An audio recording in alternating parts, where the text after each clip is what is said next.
Dummy വേരിയബിൾസിനെ കുറിച്ച് നമ്മൾ എല്ലാവരും പഠിച്ചു അല്ലേ? അതായത് ഒരു റിസർച്ച് ഏരിയയിൽ ക്വാളിറ്റേറ്റീവ് വേരിയബിൾസ് വരുമ്പോഴാണ് ഡമ്മി വേരിയബിൾസ് നമ്മൾ യൂസ് ചെയ്യുന്നത്.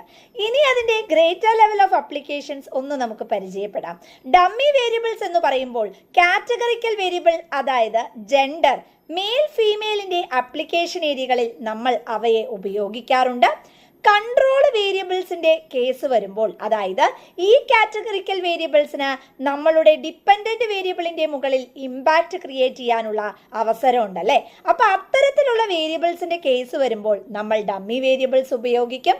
അതുപോലെ തന്നെ നമുക്ക് ഇന്ററാക്ഷൻസ്, അതായത് ഇന്ററാക്ഷൻ ഇഫക്റ്റ്, നമ്മളുടെ ഡിപ്പെൻഡന്റ് വേരിയബിളിന്റെ മുകളിൽ ഇൻഡിപെൻഡന്റ് വേരിയബിളിന്റെ എഫക്റ്റ് അനലൈസ് ചെയ്യാനായി നമുക്ക് comparison with respect to different treatment group, ഇങ്ങനെയുള്ള ഏരിയകളിലെല്ലാമാണ് നമ്മൾ ഡമ്മി വേരിയബിൾസ് അപ്ലൈ